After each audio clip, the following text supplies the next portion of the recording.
Awesome. Welcome, everybody. And I do also want to shout out to the moms in the audience. Can I get a shout out?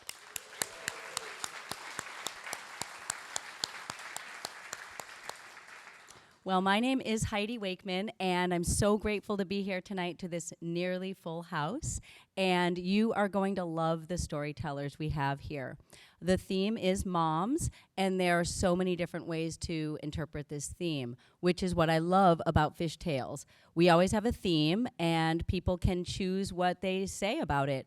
And to you, I say, please sit back, enjoy the show, and please feel free to interact and cheer on and engage with your storyteller, because unlike a digital show, unlike something on your screen, well, I guess Zoom, they can hear you, but they want to make you laugh, they want to make you engage, they want to make you feel, and I believe that you will do all of those things tonight. So, who's ready for a show?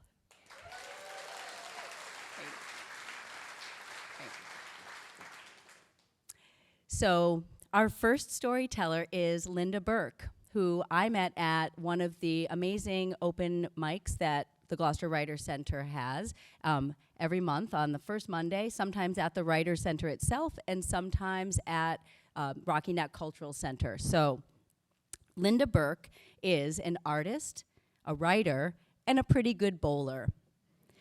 She's happily retired from teaching at Mass College of Art.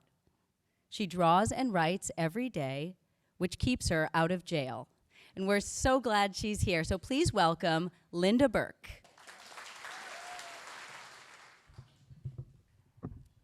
Hi, everybody. I'm a fishtails virgin, which is not a word that's been used to describe me for quite a long time. And if my mom were here, she would love that I was any kind of a virgin. So, this one's for you, Mom. Drive-in Stigmata. It's 1957. Old Yeller is playing at the Auburn Drive-In, the movie that terrorized an entire generation. And we lived down the road. My mom loved the theater. She loved movies. She took us to Cineramas in Boston and so forth. So it was great that we had a drive-in theater right in our little town. And on family night, we'd all jump in the car, my two sisters, my dad and mom, and myself, and we'd go to the Auburn Drive-In, which was $1.20 a carload, which was about all they could afford at the time. And because of that, we had a drive-in kit, because there was no extra money for popcorn or sodas at the concession stand. So we'd bring a box of pretzels, a water jug, and a cart of root beer fizzies. Remember root beer fizzies? Those little Alka-Seltzer wonders. And it was always so thrilling that most of the time we'd break a little piece off and put it directly on our tongue. We had a low bar for excitement back then. So somebody had given my sisters and I pajamas for Christmas, but they were summer pajamas. So my mom had put them away to save them for a special occasion. And this apparently was it. My sister's pajamas were baby dolls, which are those kind of puffy underwear thingies. But I was an unapologetic tomboy and would not get caught dead in baby doll pajamas. And mine were, I think they were boys' pajamas. They had bicycles all over them. And I just thought, I was 7. I was, as the rhyme goes, in heaven. Root beer fizzies, new jams, oh my God. Being the third girl of 3, I very rarely had clothes that were new to me. My bureau was full of hand-me-downs. So we get to the drive-in. My dad, we go over the bumps, we find the perfect spot. My dad fixes the mic to the window. And my mom says, who's going to go get the water from the bubbler up at the concession stand? And my sisters would not get out of the car in baby doll pajamas. And I always wanted to please my mom. So, I'll go. And so she gave me very clear instructions. Do not dilly-dally. And do not get your new jams dirty. I was on a mission. I go up to the bubbler, I stand on the little cement block, I fill up the jug. I am just so in fizzy anticipation. Charlie Ryan and his brother Paul, they were the bad boys of the neighborhood. They were at the playground and they were throwing rocks at each other.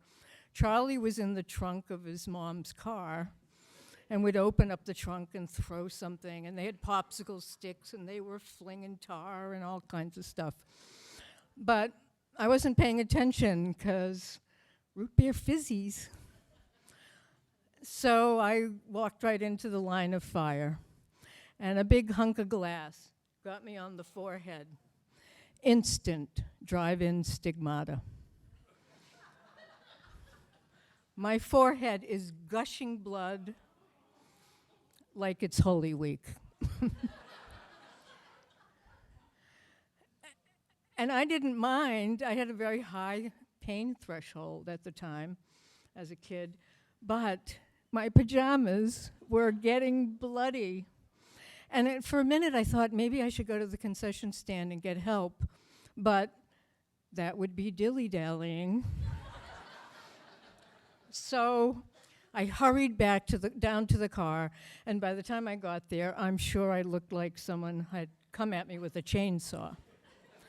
I'm covered with blood, and when my mother found out that Charlie and Paul's mom worked at the concession stand, she was irate.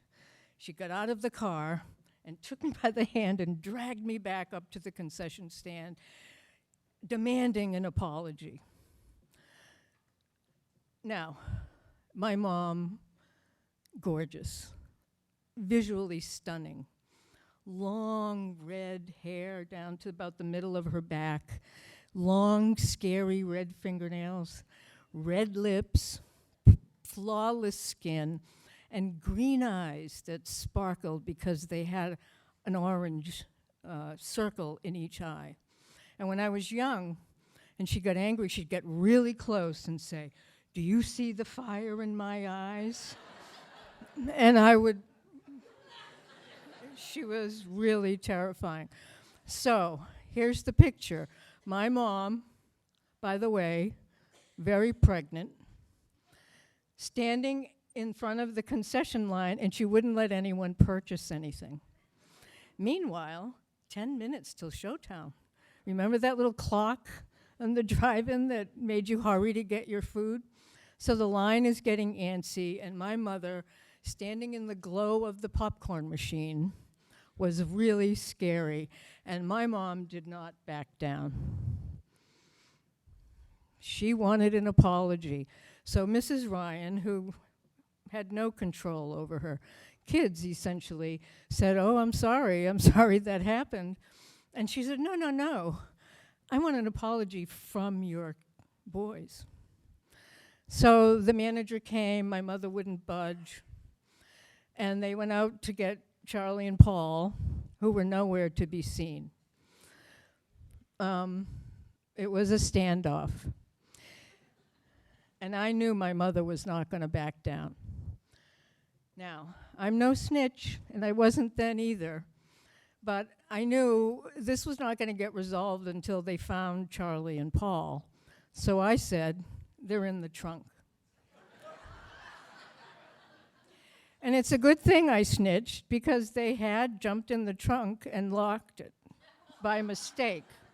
They were trapped in the trunk, so Mrs. Ryan goes out, opens the trunk, and they come in. Meanwhile, I'm still bleeding, making puddles on the floor. I now have there's no white showing on the front of my jams at that point. And some woman waiting in line went into the bathroom to get some paper towels, and there were none. But she came out with a sanitary napkin and said, "Press this to your forehead and make sure the blue line is away from your body." So, I'm holding the sanitary napkin. They resolved. Charlie said sorry, and so we headed back to the car. And when we get back to the car, my dad bursts out laughing. And that made me cry. And when he realized how upset I was, he goes, "I think you're going to have a shiner tomorrow." And I thought, now you're talking. What's better for an unapologetic tomboy than a shiner that I can show off around the neighborhood? And by the way, where's that root beer fizzy? You know, I was still. So I don't understand why my mother let us go to that movie, because she read all the reviews in the Catholic Free Press for every movie. We were not allowed to see Fantasia, because the Catholic Free Press rated that unobjectionable in parts. Even adults weren't allowed to see those little half-naked cartoon breasts on the creatures that were half horse, half woman. Apparently, that was a sin, but it's okay to go watch, a rabid cow get shot and a dog get shot, apparently. I found out the other day from one of the other storytellers that Old Yeller actually had a happy ending. But we never got that far, because right after Old Yeller gets done in, my mom leans over to my dad. Her water broke. So we rush out of the theater. I fumble to get the microphone off the window and hand it to my dad, and we rush out. And I can't remember, but somehow we picked up my grandmother, who took care of us while my mom was in the hospital. Well, all I knew was that she was going to the hospital. And I mean, how long does it take to have a baby? It was the first time I'd ever been without my mom overnight. And I was worried about her, because I had about as much knowledge of pathogens as anybody in the Middle Ages. I had no idea how you got rabies, but my sister said you could get it from touching the speaker. So I worried all night that I had rabies, my dad had rabies. Possibly that's why they brought my mom to the hospital. Apparently the emergency room was really busy, but she also was covered with blood, so they took her right away, but it was my blood. So the next day, I'm straining to eavesdrop. My grandmother's speaking with muffled whispers into the telephone. We had a party system, phone system, if you remember those. But my grandmother disregarded whose ring it was. She'd pick up the phone and tell anybody. And I kept hearing the word babies, which I heard as rabies. And then there was this other thing. They had to make a circumcision. What was that? My dad was too embarrassed to explain it. But I went around the neighborhood telling people, my mom's in the hospital and my baby brother, we might have to shoot him.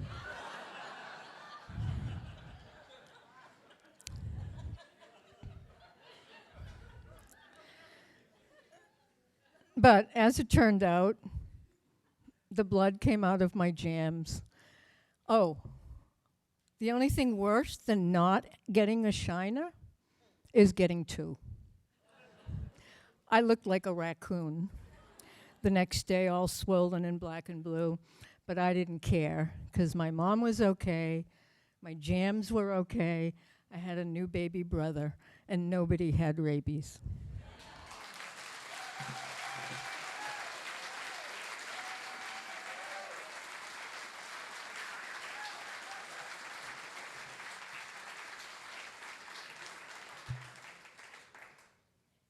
We are just getting started, folks. So, our next storyteller is Gordon Baird. Gordon Baird founded and ran Musician Magazine, produced 250 cable TV Gloucester Chicken Shack episodes, and writes, thank you, yes, and writes a weekly column for the Gloucester Times. He lives with his marvelous wife, Joanne Hart, who juggles the kids, grandchildren, gardens, goats, pigs, donkeys, and chickens, and Gordon just sails. But he does coach the fantastically successful GHS sailing racing team. Woo! Gordon ran the Ocean Club and West End Theater for years in Fishtown and has also done a bunch of musicals at North Shore Music Theater. Please welcome Gordon Baird.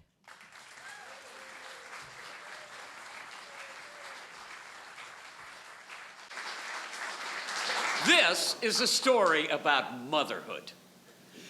It all began in 1976. And I was 26 years old, but my mother, she was 52. Now, my mother was a child of the East, born in Boston, lived in New York, one of the first lady executives back in the 50s.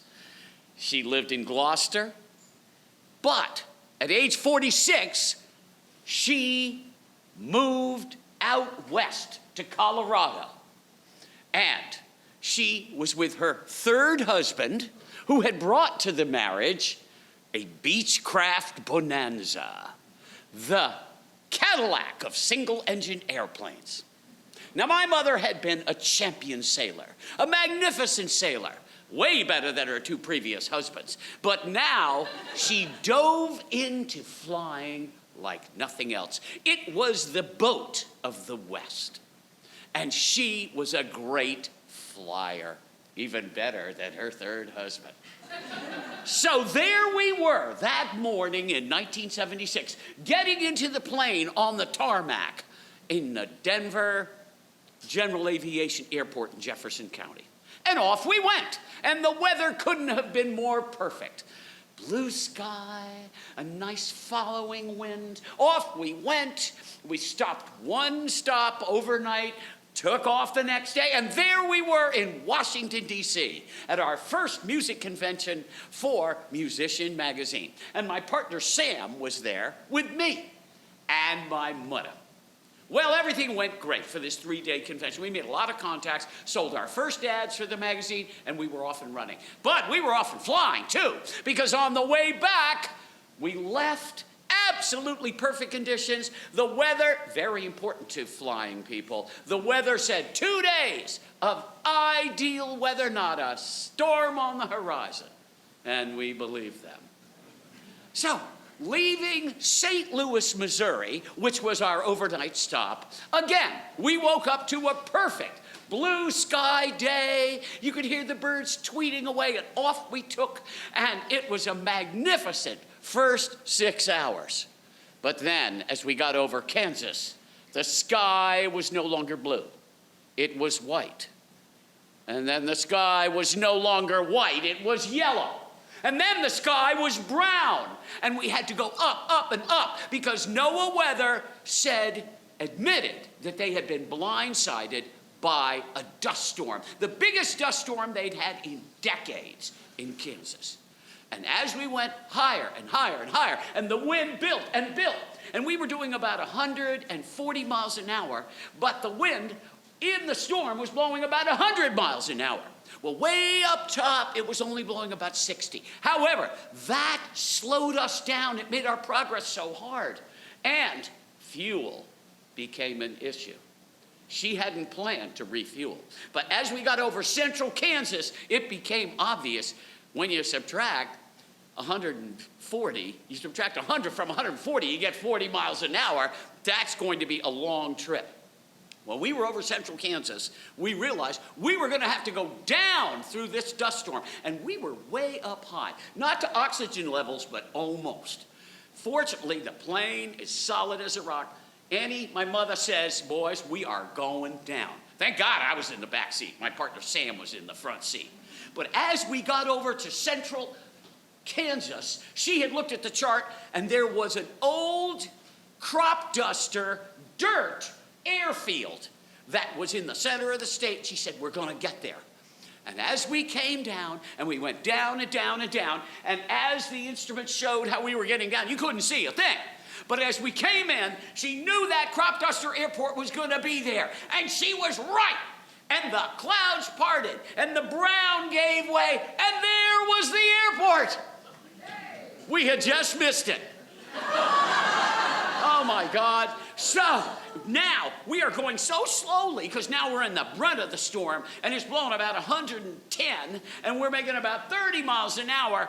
But when we missed it, now we had to go around. So you add 130 and 100 and you're doing 230. And as we turned and we went back, the plane was going 230 miles in that direction. Oh my God, we were back in the storm, and then all of a sudden we realized over our shoulder we saw a silo, we saw a farmhouse, and my God, I swear, strike me with a lightning bolt, I saw chickens running. Oh my God, we were gonna die, we're gonna die. And my mother, shut up, we're going down. And as we were there, all of a sudden, again, there was a momentary slackening of the wind, which gave us enough power to advance to the foot of the landing strip. And as we got there, it got clear, there it was, and we had a shot to get there. And the wind got a little lighter, and as we came down, we were so bumpy and buffeting all over the place when, as we finally hit the ground, the wind doubled back to its other speed, and as we touched down, we bounced and went back up in the air. Oh my God. And we thought we were saved, and now we're flying again. And my mother, we all went, ah! And she jams the stick forward. Down goes the front of the plane, and the front tire just exploded. But we were on the ground. The plane was kind of dug in with the metal of the remaining tower to the dirt. And we sat there, you couldn't breathe because it had been so airless in the cockpit and so hot. And my mother cracked open the door and all of our hats wang right out the door. They were back in Missouri in about 3 seconds.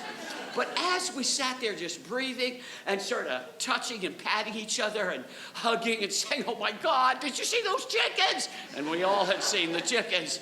Up came the crew of the airport, and they couldn't believe it that it was a lady pilot. But then what were you doing in a dust storm?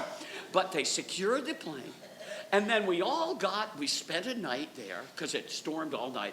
But the morning came, and at 5 a.m., everybody got up, and the machinist was there, and they put a brand new tire on that plane, pumped it up. It was just as calm as a calm spring day, and off we went to fly the last leg to Denver, as if nothing had happened. And of course, we landed at Jefferson County Airport, nobody saying a word, and we didn't get very high on the last leg of that trip, let me tell you. We were staying close to the ground. And then, by the time we got home, it almost seemed like it hadn't happened. But in years later, my mother, who was such an adventurer, she flew single-handed all over Central America and Mexico and South America. She flew to Europe via Iceland. She went to Egypt in her small plane. But years later, when she was kind of coming down the home stretch, that trip, just our whole closeness of that, I would call her every day for the last 10 years of her life. And the conversation always was the same.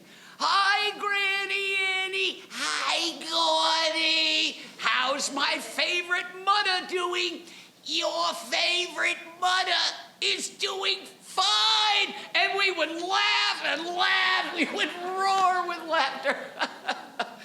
But then, a few years later, at her funeral, we were all there. And she lived in a house that was about 1,500 feet up in the air from the eastern plain, looked out over Denver. And we were there at the funeral, and all these people were going on a little long with their speeches and tributes to Annie. The place was packed. I mean, there was a couple hundred people in this house, her house. And right at the most boring point of this one where, please shoot me, suddenly her secretary screams, "Everyone quiet! Look to the south!" We all go to the window, and there you can see in the south these little mosquitoes forming up on the horizon. And the mosquitoes turned into birds, and those birds turned into fish, and those fish turned into airplanes. And they were 4 planes, the 99s, which is really an old lady pilot group that was begun by Amelia Earhart. And they had come not only to pay tribute to Annie, but they were at head height. Because they were at 1,500 feet, they flew right by. You could see every feature on their face. You could see their white hair sticking out behind their goggles. And they went by us, and they waggled their wings, oh my God, and then they all 4 backed off to the right, and they disappeared back to the south, and they were gone forever. Yeah, that's motherhood.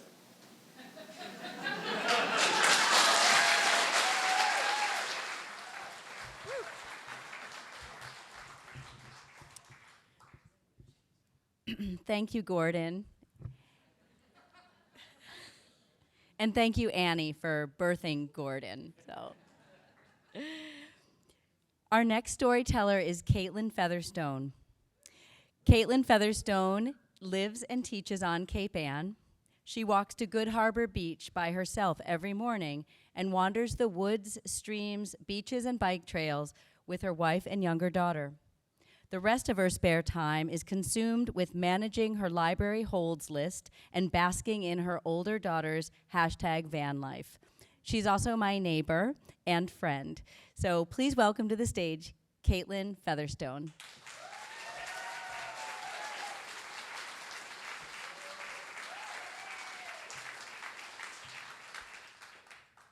So much drama so far.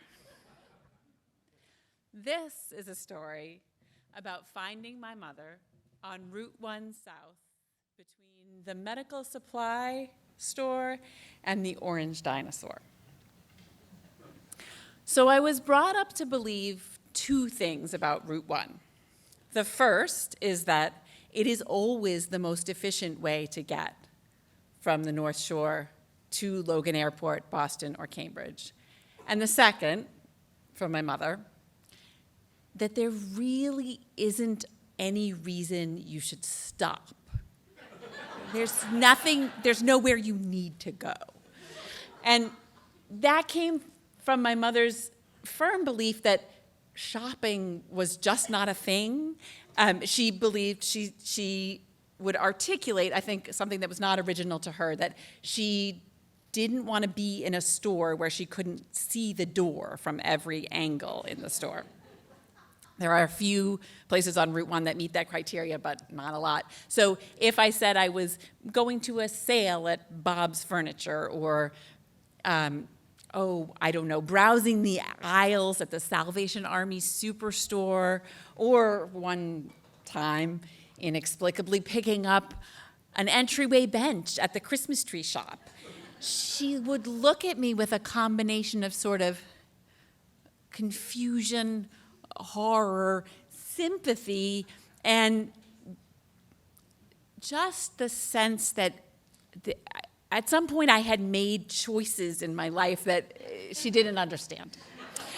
So when in this spring of 2021, I found myself in the car on the way to the medical supply store on Route 1 to get some device for mobility assisting for my mother, who was home from the hospital. She'd had a couple small strokes.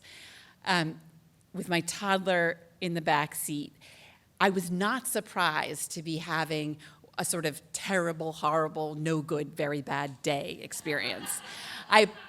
The toddler was post daycare and the traffic was rush hour. I had plied the toddler with Dunkin' Donuts, but it didn't help.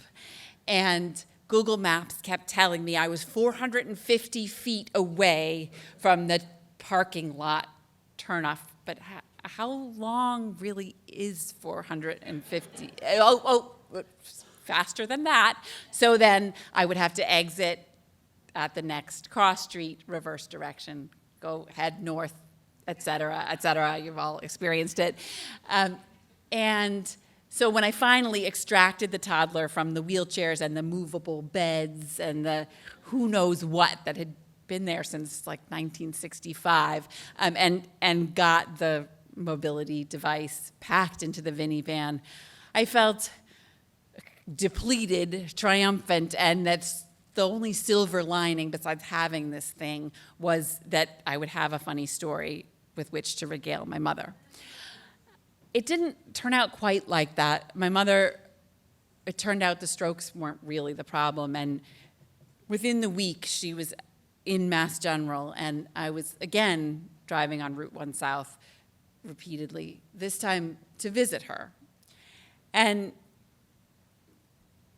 at this point, there were so many things going wrong that drive on Route 1 South was the only time that I felt I was in exactly the right place, doing exactly the right thing.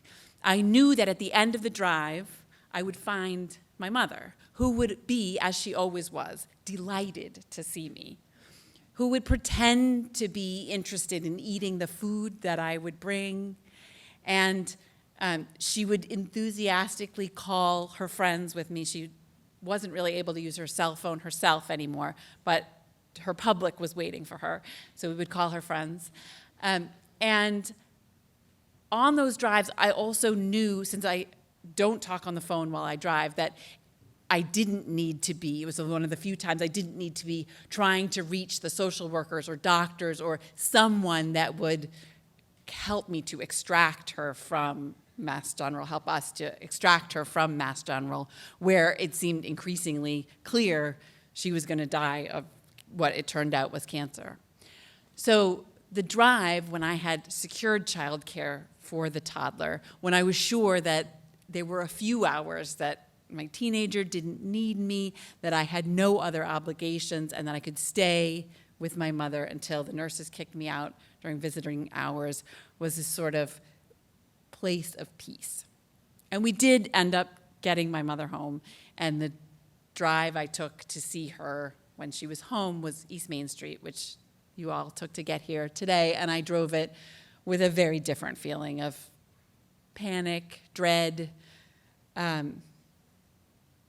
It felt very different. So when a few weeks, a few months, maybe a season after my mother died, when I found myself driving down Route 1 South for the first time since her death, I was astounded that a feeling of incredible nostalgia, peace, and of her presence drove with me. As I drove past the Leaning Tower of Pizza, bulbs and batteries, honey-baked ham, Starbucks after Starbucks, Hooters, and the orange dinosaur, I felt my mother with me on the drive.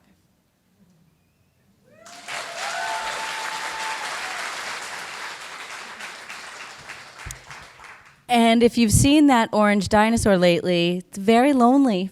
It's up there, still there, holding court, but it's missing its other dinosaurs. So thank you so much, Caitlin, and thank you all for being such a great audience. Our next storyteller is Rick Gadbois. He's lived in Gloucester for 25 years with his wife, Susan, and his 3 grown children. He has performed in local theater and on cable. If you see the laundry boat on the Annisquam, wave hello. But right now you can wave hello as Rick Gadbois comes to the stage. Come on down.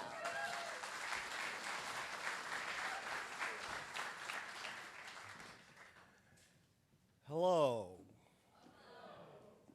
So this is the incredible story of the moms from my neighborhood who pioneered what we all know now as the World Wide Web. When I was a kid, The neighborhood was run by an interconnected web of moms using an uninterruptible communications network over landline phones, gossip, and sidewalk banter, with a backup system of knocking on each other's doors. That Stanford University and United States military used my neighborhood mom network as a model when they invented the internet. Now, us kids, we were trapped in this web like flies trying to break free. Our job, as we saw it, was to subvert the system. We were the hackers of MomWeb. And this story is told by this failed hacker from his perspective. Hey, did your mom say you could go? No, I can't go. My mom said I could go. Hey, maybe my mom will talk to your mom. Yeah, it was all about the moms, or about us, self-serving as it were. But the thing is, the moms were the gatekeepers. They were the rule makers. They were the prison guards. My best friend Jerry's mom, she was proactively angry. When I'd go over there, I was so scared. I would stand at attention, even when walking around the house. One day, Jerry and I, we went out and lit a fire out back, and his big brother Billy told on us, the snitch. Anyways, in kitchen court, Jerry's mom was judge and jury. No, we lied. We didn't light the fire. Stick out your tongues. She grabbed each of us by the tongue, pulling our faces in closer. They're black. You're lying. She made me walk home, 3 doors down. When I got there, my mother was just hanging up. Click, I was busted. God knows what happened to Jerry. Another time, I was at Jeff's house, and their neighbor had these stacks of lumber, and they weren't home, so, we took some to build a fort. And, we had to go back and forth a few times, but the fort came out gorgeous. It was a double-decker, and we had those tongue-and-groove hardwood floors from the... Anyways, apparently someone saw us innocently taking the lumber, and, Jeff's mom called my mom, and my mom called Howie's mom, and Howie's mom called Garth's mom, and, it was estimated that the wood that we had stolen... I don't like using that word, really. But it was $1,400. So we had to tear down the fort and pay the money back. And when Garth, 6th grade, he challenged me in 5th grade and Jerry in 4th grade to a school skipping dare. Well, we caved under peer pressure, as one should. And we skipped school for 2 weeks straight. We couldn't stop. Every day was filled with hijinks and crank phone calls. Until one day, suddenly, out of nowhere, a SWAT team of moms appeared outside. There was one covering the back door, another was staked out at the front. All exits were covered, and Garth's mom was on her way home with a house key.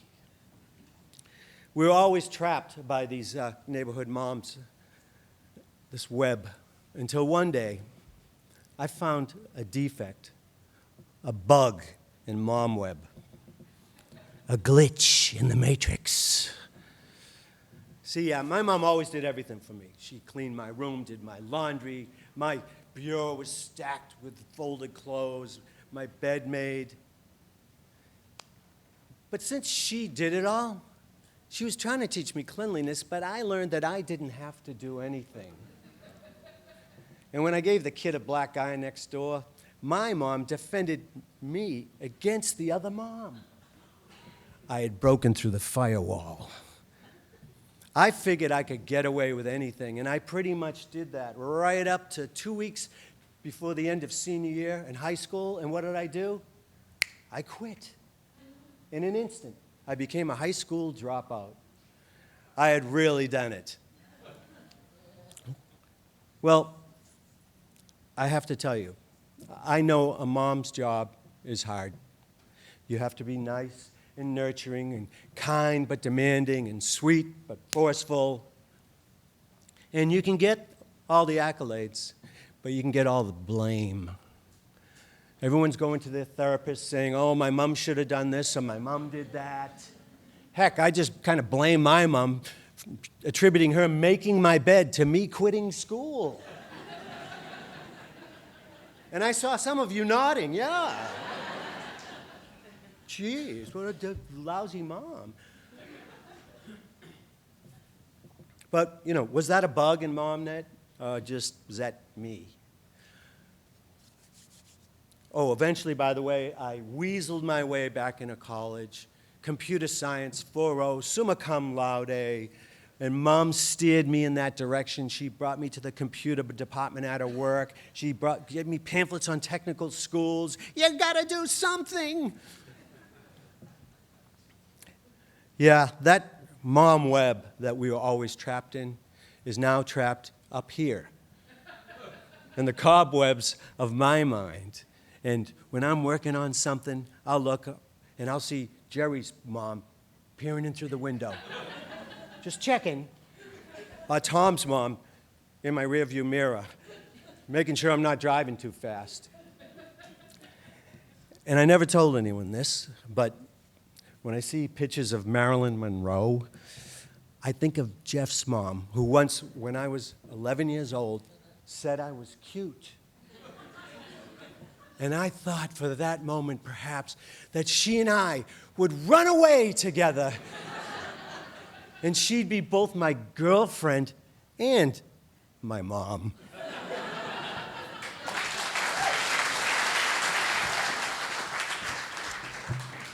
Thank you so much, Rick.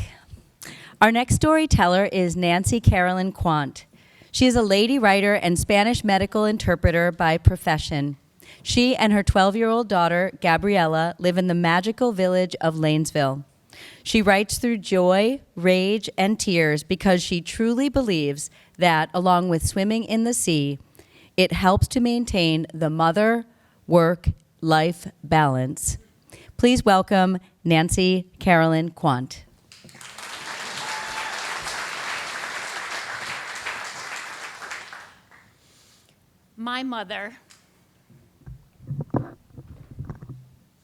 My mother saved everything. I was reminded of this in the wake of her death a year and a half ago, when I was tasked with the job of having to clear out her house. She kept birth announcements, graduation announcements. If you had sent her a newspaper clipping that your child had made the dean's list, she had it. Birthday cards, Christmas cards, letters, locks of hair, and teeth. She kept the teeth that we had lost as children. She kept the teeth our dogs had lost. And one day, while I was going through a drawer of her intimates, I found the mother lode of all teeth, her bottom set of dentures. As I unwrapped them from the multiple layers of paper towels that they had been hidden in, I was reminded of their unique history. It's 2006, and Michael, my partner at the time, and I had just bought our first house, a lovely cottage in Lanesville on Washington Street. And to celebrate, we threw a huge housewarming party. Halfway through the night, I'm chatting away with a friend, and I see our bathroom door slowly open. and my mother peer out. She motioned to me with her hand, as she often did. I go over, she pulls me in, slams the door. ¿Qué pasó? What happened? He perdido mis dientes. You lost your teeth? Sí, he perdido mis dientes. I sneezed. They fell into the toilet. I flushed. I didn't hear the splash, and I flushed. Now, as you can imagine, I tried very hard not to crack a smile, not to laugh, because I know my mother, and she is completely and totally mortified. We both look into the toilet as if they might magically float back up. They did not. Dr. Harrison, here in town, came to our rescue and cast my mother a new set of emergency dentures. They were a little difficult to get used to. They weren't as comfortable as the ones she had had for 30 years before she sacrificed them to the porcelain god. There was gnawing and gnashing and trying to eat and learning how to smile again, but little by little, she is starting to acclimate to her new set of choppers. 2 weeks pass by. My mom has since returned to her home in Michigan, and around this time, I notice that our toilet is not draining as it should be. I plunge it, I snake it, I pour some horrible viscous chemical down it, and still, it's not quite functioning. Michael says, I'm going to have to pull the whole thing off, investigate, and see what's stuck. I arrive home the next day from work, and Michael's sitting there, smiling. You'll never guess what I found.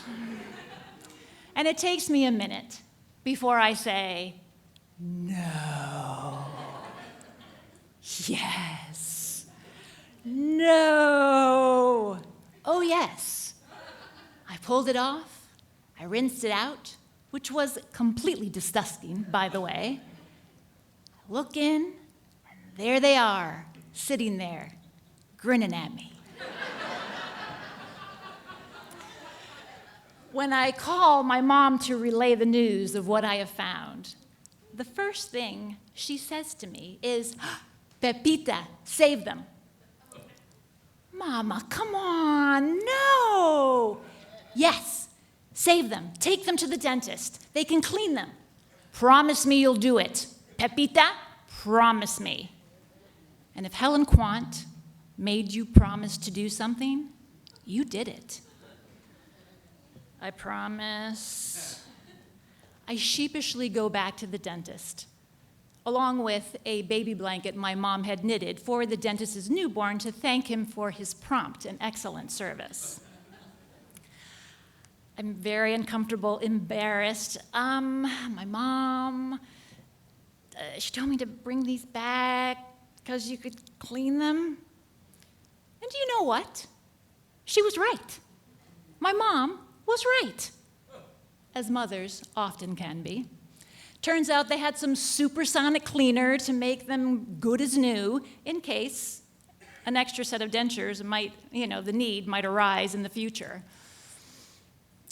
It took me over a year to clear out my mom's house, to dismantle that part of her life that were her things. It was this juggle of knowing you had to disperse of things, yet not wanting to change anything or to take everything. Because to each of those items, there was a memory attached to it. And sometimes those memories are painful, and sometimes those memories are sad. Sometimes they're humorous. But all of them help me integrate my grief into my life. And the magical part about those memories is that they can be shared. Thank you.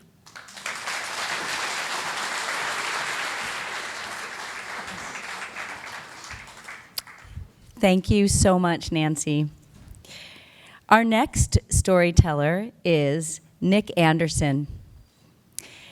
Nick Anderson is an ecological land manager, consultant, and arborist on Cape Ann. He studied horticulture at the Brooklyn Botanical Garden while working for the New York City Parks Department and related conservancies. Nick believes strongly in recognizing the abundance of what is going right in any given landscape in the region regarding ecological function and biodiversity, and working with the land on its own terms through amending and amplifying its abundance. Please welcome to the stage, Nick Anderson.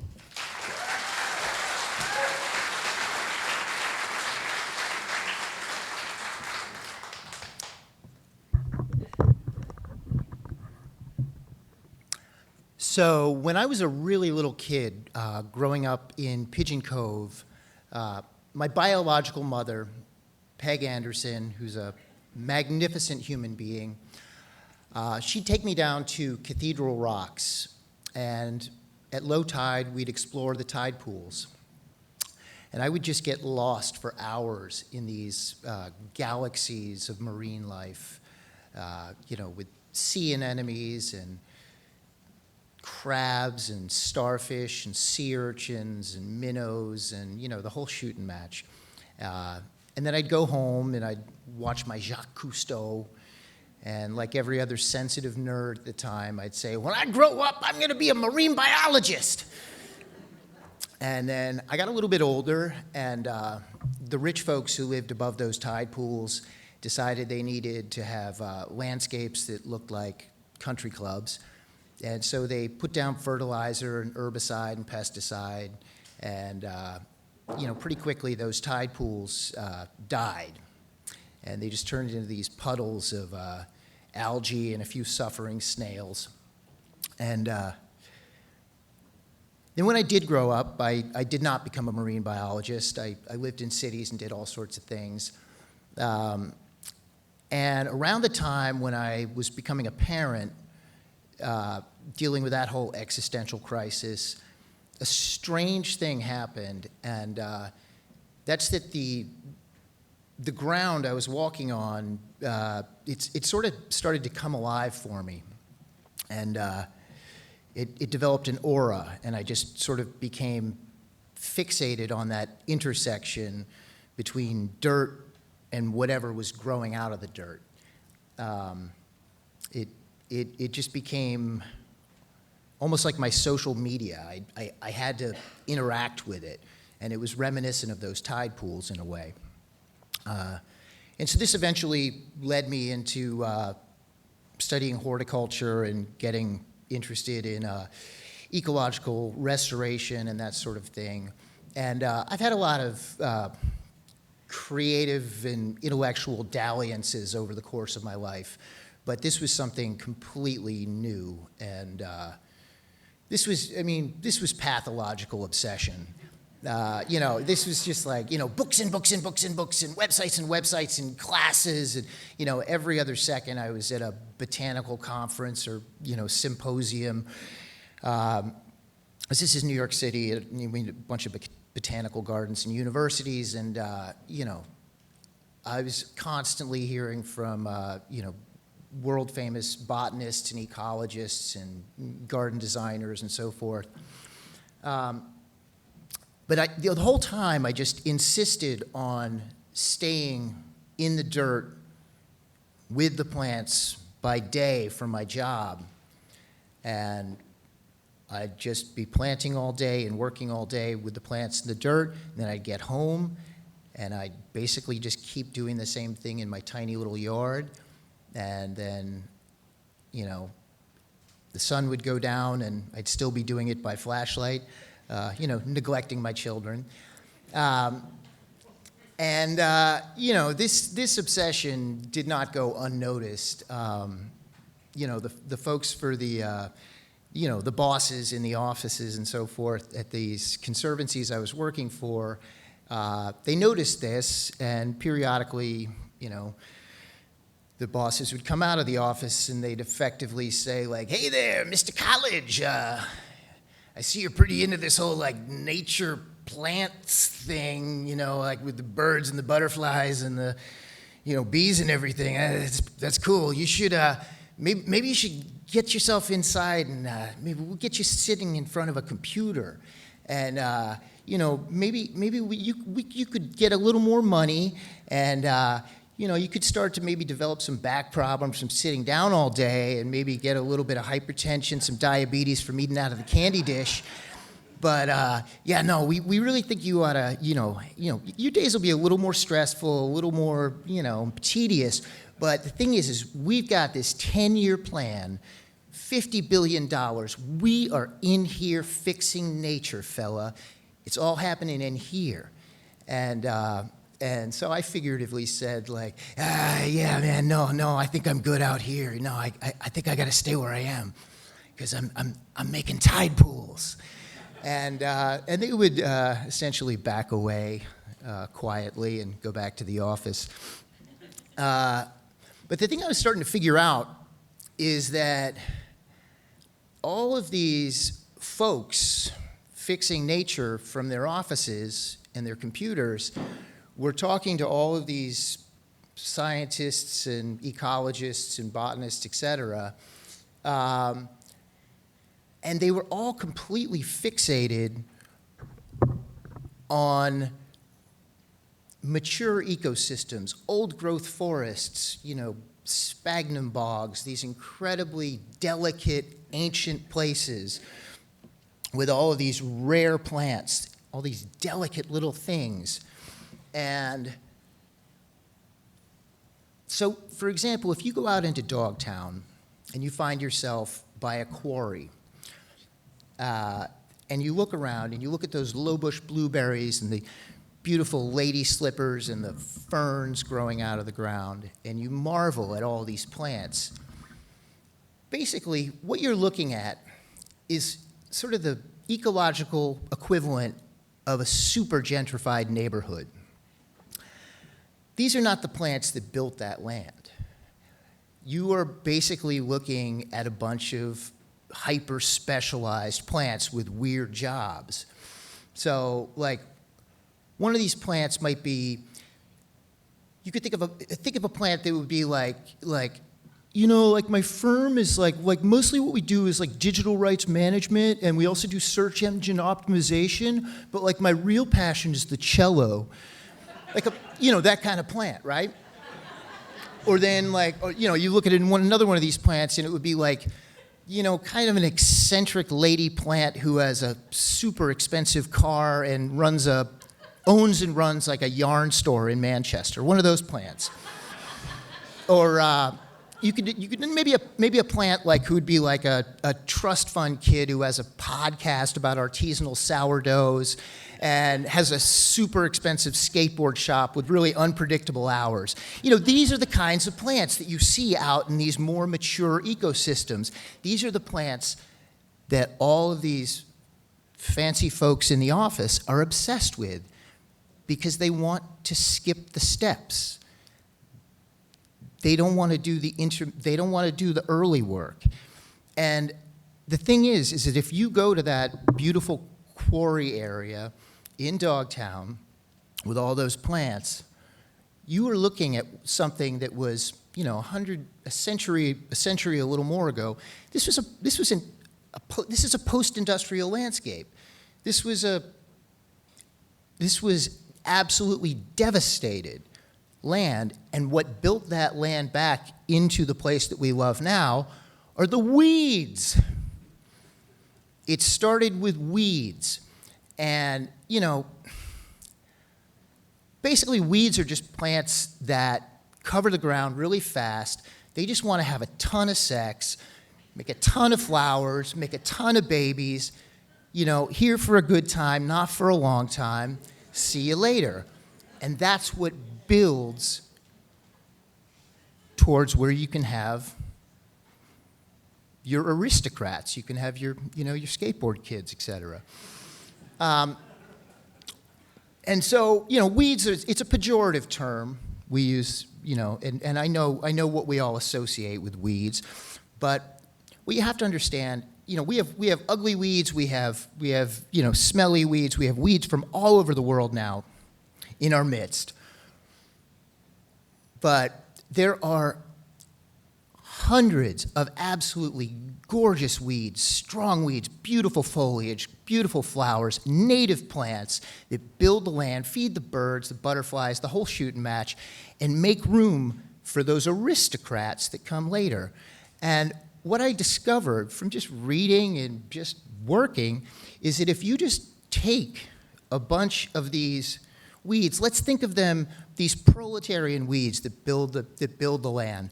Let's think of them as like the botanical version of like the models from a sexy firefighter's calendar, like those kinds of weeds, or like the hot bikini babes in a poster hanging in like an auto body shop, like these kinds of plants, here for a good time, not for a long time. If you just stick a bunch of these hot, sexy weeds into a patch of dirt, give it a little bit of water, a little bit of attention, within a season, you have an explosion of flowers, foliage, beauty. You look like a horticultural genius, and then let everything go to seed. It's basically just like a big pansexual orgy, and then the next year, it's even more beautiful, and you can just take the surplus of that land, of that beautiful meadow, and turn it into 10 more meadows just like it. And you can even start maybe adding in, maybe you add some like the botanical equivalent of like some artists and some bike messengers and some musicians to that first meadow and start gentrifying it, working towards your aristocrats of the forest. And so that's essentially what I do, is I just roll around the island in my busted up Subaru, planting sexy firefighters and bikini babes into the land, and just trying to cover as much space as I possibly can. And so that is the story about how I came to work for my other biological mother, who is the mother of us all, and the mother that we neglect and use and abuse and completely take for granted. But, we shouldn't, because, she's awesome. She and the plants built us an atmosphere that allows us to breathe. Thank you.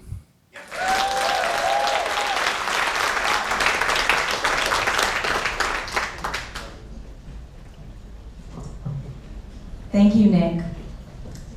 Our next storyteller is Bobbie Wayne.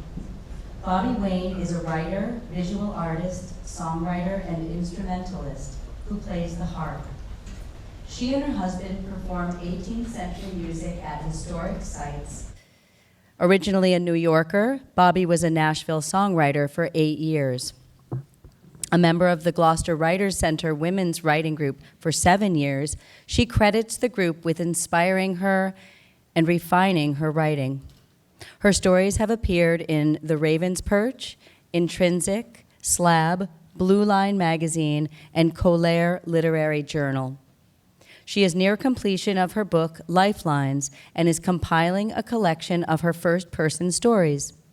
She has appeared on Boston Public Radio and told stories for Gloucester Stage, Stories from the Stage, the Haymarket in Boston, and at the Moth Story Slams.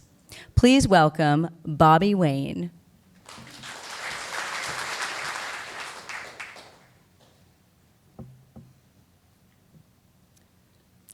Cary Grant and the Shah of Iran wore my grandmother's underwear. Nana was a seamstress in New York City and sewed custom shirts and shorts for wealthy gentlemen. She taught my mother how to sew as well, and Mom made most of my clothes when I was a little girl. Ugh, how I need them now, but they're both long gone. It's 1992. I am sitting on the ugly brown shag rug in our dark apartment and I'm weeping with frustration. All spread around me are my mother's and my grandmother's beautiful tools. I have been trying to sew my wedding gown for weeks. All morning I stitch, and all afternoon I rip everything out. Pieces of it are pinned to my dress dummy, Brunhilde. My Singer featherweight sewing machine keeps dropping stitches and jamming. Nana could fix you in a heartbeat, I say, wiping away an angry tear. You see, 6 months prior, I came down with a mysterious virus. I've lost 20 pounds. I have painful swollen glands, low-grade fevers, and brain fog. My performing career has been completely derailed. And worst of all, when we moved upriver from New York City, I lost my gang. I have no support system. So I'm lonely, and I'm really scared, and I miss my mom.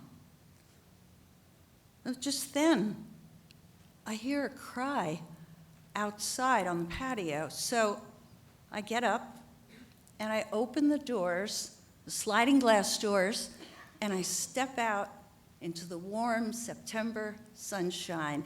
And there, not 3 feet from me, sits a catbird. Ah, it says. Oh, hello, sweetheart, I say, trying really hard not to scare it away. Have you come to help me sew my dress? Ah, says the catbird. Did my mother send you? But the bird simply cries out one more time and flies away. That night at dinner, I tell my fiancé, this bird came and it sat right there. It was like it was talking to me, and it wouldn't fly away. Doubting Dan makes a face. He is unimpressed. He says, and helps himself to seconds. But the bird came back the next day, and the day after that, and the day after that. Oh, bird, I say, I'm so glad you're here. And I tell it all my troubles and my fears. These breaks are actually helping me focus before I go back to work. I'm actually getting the dress done. Dan, I say at dinner, the bird has come back every single day this week. It's so odd. It's like it's talking to me yesterday. It perched in the back of the patio chair, and today it landed flat out on the vinyl table. Birds don't do that. Dan looks out the door and makes a face. It pooped on the table. I decide I'd better call my Scottish monk friend, Andrew, who's going to preside over our wedding in only a few weeks. And I tell him the whole story. What do you think of that? I ask. Well, Bobbie, he says, in some cultures, dark birds are thought to be messengers from the other worlds. The day I finish the dress, I hear a familiar cry outside, but more urgent. So I hurry out the sliding glass doors, and there, instead of my catbird, there are 2 catbirds. Oh, I say, you brought Nana to see the finished product. The birds look at me with their jet eyes and turn their heads in that birdie fashion. Ah! They both cry and fly away forever. A week later, I tell my fiancé, Dan, I know you don't believe me about the birds, but they haven't come back ever since I finished the dress. I haven't seen them at all. Good, he says. No more poop. By what grace did these birds come to me? Was my mother involved? Was my grandmother there? I don't know.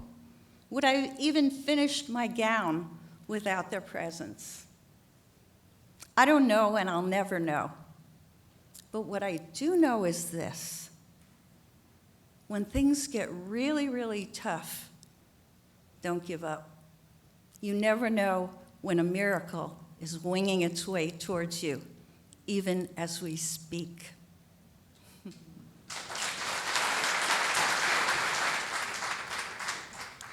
Well, I told you it was a great show tonight, so I hope everybody's having a good time. So, thanks.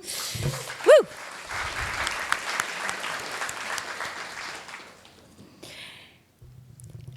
Our next storyteller is Dawn Stockbridge Epstein. She's been stalking herons, ancestors, and pixels around the beaches, marshes, and cemeteries of New England since childhood.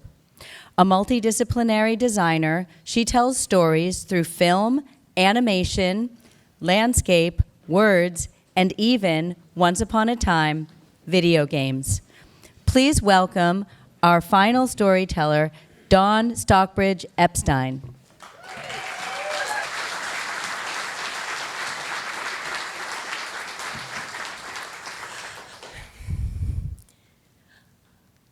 It was a very sparkly night in Boston. We were on a balcony overlooking the city. You could see the ocean off to the side. And I was looking into these amazing cinnamon eyes with these deep flecks of blue and green, close enough that I could smell his toothpaste and the wine that we had just drunk to celebrate our 4th date. And he leans into me and asks, "Would you be willing to come with me?" And I'm thinking, oh yes, where? Anywhere? I'll follow you anywhere. To my therapist's office. Well, I can tell you, I really love this guy because 2 weeks later, I was in his therapist's office listening to Norman, his name was, telling me about his theory about family of origin and its control or potential control over your relationship. And it was a way that he had of having you look into what he referred to as the family bus. So you could be driving down the road, happily engaged in this relationship, and all of a sudden, one of those weird ancestors sticks his head out of the family bus and starts messing everything up. Now, if you happen to know who's on that family bus, you might have a chance to recognize what's happening and keep it from derailing the whole proceedings. So he asked me to go look off. He sent me off with homework to study my family genealogy and come back with a story about my family. And he said, "Oh, I know that. I'm the family historian. I can tell you anything about my family." And he said, "Okay, let's have it." And so I said, "Okay, well, my father, I'm a second-generation nerd. He's a technician. He was in the Air Force. His father was in the Coast Guard, and then it goes back. It just keeps going back through all these soldiers and sailors and Revolutionary War people and the Civil War people and that happened first, and then the Revolutionary War people, and it keeps going back until they came over here to Scituate on the Blessing in 1635. And they moved from there to Gloucester, and then up to Freeport, and then he interrupts me. He says, "Oh, that sounds like a great family myth." I'm a family historian. This is not a myth. I've got all the paper, And he says, "Oh, no. I'm sure it's true as far as you have it, but you're missing a part of the story. Go home and do the homework." So I went home, and I pulled out all my notes, and I'm kind of grumpy, but, this guy is pretty special. So, okay, I'm going to do this homework because I don't want to miss anything. And I start looking at it, and sure enough, I see it right away. On my family tree, big pruning shears had been used on every limb that involved the women. They were all cut off. I knew nothing about the women in this long family history. So I started digging people. I wasn't literally digging their graves, but I was digging up information about them by haunting their graveyards, by looking through the records, trying to find anything. Because once a woman in the colonial times married a man, she lost all contact with her family. She may have moved to another entire country. So I learned about Anne, who came on that boat, the Blessing, with a 1-year-old and quite possibly pregnant, to a new country when she was 21 years old, which is a year older than my daughter is now. I can't imagine it. I can't imagine she thought that boat was a blessing when she was off it. And I found another ancestor, Mary. And the only reason I found Mary was because she was in probate court. And she was in probate court after 5 of her children had died during a measles outbreak, and 2 years later, her husband dies at sea. And she has to be given custody, guardianship, over her own children, her own 3 surviving children, in a legal process. She wasn't, as their mother, okay to have them without that process. So then my favorite ancestors were these my great-grandmother and her sister-in-law, who were so fed up with naming their children, I think, Calvinist names, following the family tradition, that they named their sons, 7th sons, Napoleon Bonaparte and Columbus Americus.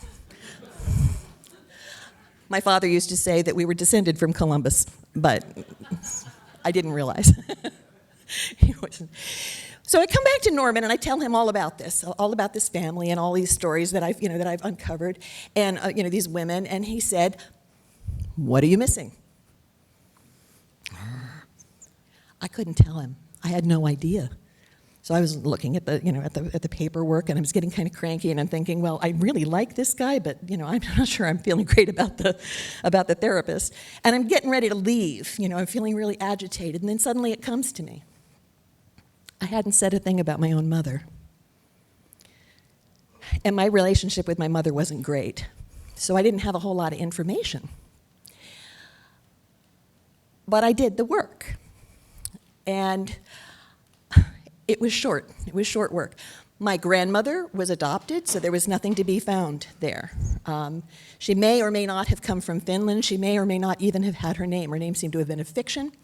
And my great-grandmother was the only person I could find any information about, and it was very sketchy. My mother used to say we were part Cherokee, which, when you look at me, is not something that you're going to jump to a conclusion that that's a true story. And it was often, at that time, a very romantic thing for people to say. So I never believed it. But I found her name. Her name is Hester Patterson, and I was able to dig into the Dawes rolls to see if I could find. And sure enough, there are people named Patterson who are either Cherokee or Chickasaw in that area, but I could not find my grandmother's name. What I did find was that she was named variously Hester or Esther or Exeter, and she was buried as Mandy Exeter, far away from her own people, far away from any clues about her origin, far away from her husband, just forgotten in a back corner of an Arizona graveyard. And so, like many people, I'm cut off from knowing the details about this part of my family, this part of my history. If you're a member of the Cherokee tribe, it's not by blood, it's by culture. And by having my family dismiss this part of the culture, I didn't get to learn that much about it. But when I started thinking about my mother and how she raised me, I started thinking about some of the stories that she used to tell me, I realized that maybe a little piece of this had been passed on to me. So she used to, she came to, she was a nun, Yeah. But before she took her final vow, she joined the Women's Army Corps. And she was I lose words every now and then, cryptographer in the Women's Army Corps. And so she was not a girly girl, you know. So she loved to track turtles in the woods, and she taught me how to track turtles, and she taught me how to build forts, and she taught me how to wander the swamps, and she gave me this deep appreciation for the land around our house, which was decidedly not desert, but I had the sense that I could survive in it. She gave me those things, and I think often, because she taught me how to pick up one of these snapping turtles without getting bitten or getting hurt, that she was actually teaching me something similar to what her grandmother had taught her, catching horny toads without getting bitten. And so when I think about all of these grandmothers in my history, and I think about my own journey, which brought me here, almost as if I was driven here, perhaps on that family bus, it seems somehow to explain to me the ache I have when somebody I love, or a white sail against the sky, comes and goes. Or I wander through the swamps and get a sense, a feeling for what it is to be in a place, what that place is trying to tell me, its stories. And I feel connected. Even though these branches have been lopped off, I feel like maybe I've grafted a few on. And the relationship that I was seeking at that time, as we started this whole process, has been very strong, because we can come and go, and we can support each other, and rather than being, like so many of my ancestors, buried under a rock of wife or mother, lost, I'm in a relationship where I'm visible. And I think those ancestors are visible with me. Thank you.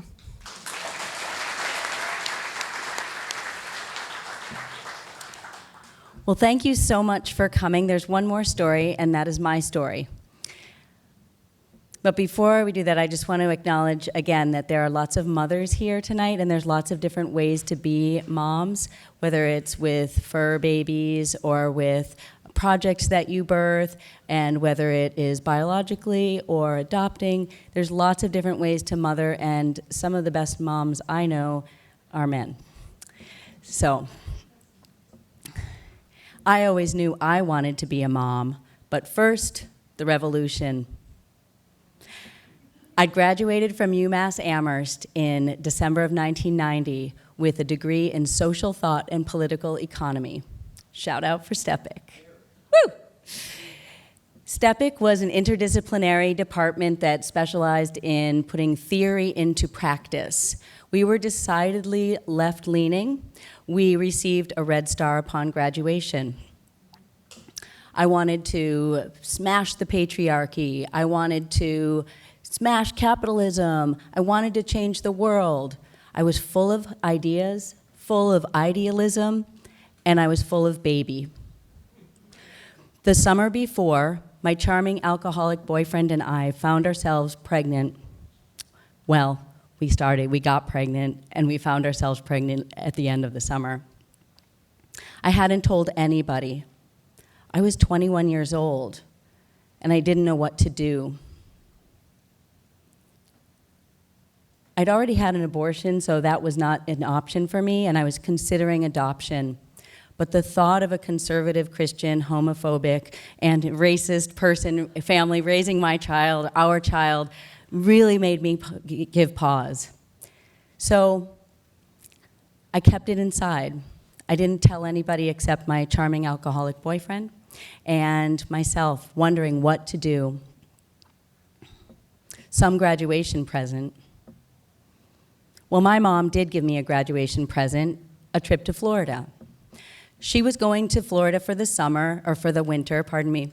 She was going to Florida for the winter to work as a traveling nurse. And she said, "You want to come with me?" Liking a good road trip, I thought, sure, I'll go. So we drive and we talk and we eat. We drive and we talk and we eat, and we find ourselves in South Carolina. And we're talking in the kitchen, and my mom looks at me and says, "Heidi, have you put on some weight?" I nodded my head, saying nothing. She said, Is everything okay?" I shook my head. She said, "Are you pregnant?" I nodded my head and started to cry. She took me in her arms then and said, "Oh, Heidi." She knew about the charming alcoholic boyfriend. She knew about my plans for protests and rabble-rousing. She said, "What are you going to do?" I said, "I don't know, Mom." I said, "I want to change the world. I have plans. I wanted to be a mom, but just not right now." She said, as a nurse, "Have you seen the doctor?" "No." "Have you had prenatal care or prenatal vitamins?" "No." "Well, first things first, that's what we're going to do. And Heidi, if you give up that baby, I believe that that will be something that will be hard for you to live with the rest of your life. I support your decision, but I believe you'll make a great mom." So I did become a great mom. 5 months later, my next graduation present arrived in a Superior, Wisconsin basement, but that's another story. Our daughter Lucy was born on May 20th, 1991, and my mom was there. My charming alcoholic boyfriend and I stayed together for about a year. We parted ways, but he fortunately is still close with Lucy. And I've since found another person to share my life with, and also to have 2 more beautiful humans that are not here tonight, but with me in spirit. So I share this story because I think it's important to recognize that moms and daughters and moms are so connected, and also that being a mom is one of the most revolutionary things you can do. The STEPIC program has a new motto, and it is, "Learn about the world and change it." And so I stand here tonight telling you that my own personal form of revolution is to be a mom and to raise the 3 great humans that I have. Thank you very much.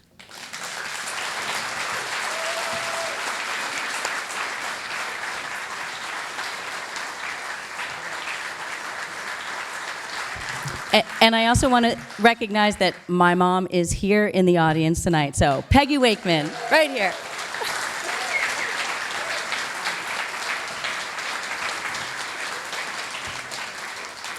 Well, thank you all so much for coming to such a diverse and entertaining show.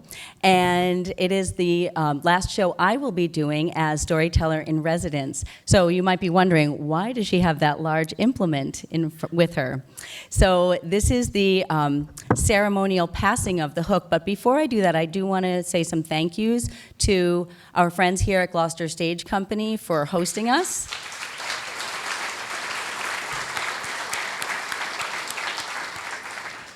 And to our incredible, incredible, dedicated volunteer, Jennifer Brown, for wrangling storytellers.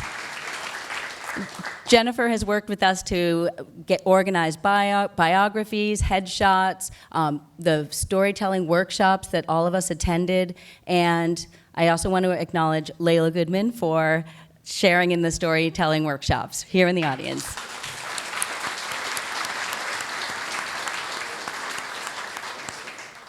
And finally, I would just like to say that I really do believe telling stories is revolutionary and intimate and challenging and fun and funny. And if you're interested in it, I recommend giving it a try, because it's really interchange between the audience and the storytellers, and you get to know people in ways that maybe you don't know them, but also maybe you get to know yourself, either through hearing a story that you're reflected in or from a perspective that you'd never thought of. So my special announcement tonight is the next storytellers in residence are a powerhouse duo, a mother and son. both have been on the Fishtail stage before, so please welcome our next storytellers in residence, Nathan Cohen and his mom, Sharon Cohen.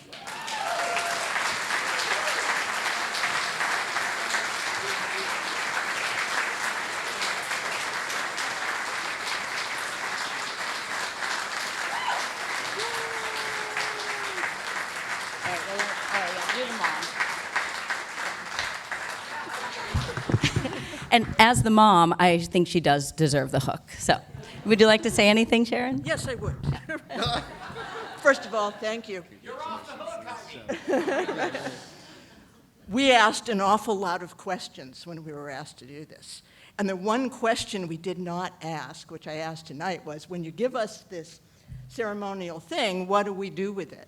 And it turns out we take it home. So, if any of you want this hook, after we're through, you can volunteer and you can have this in your home.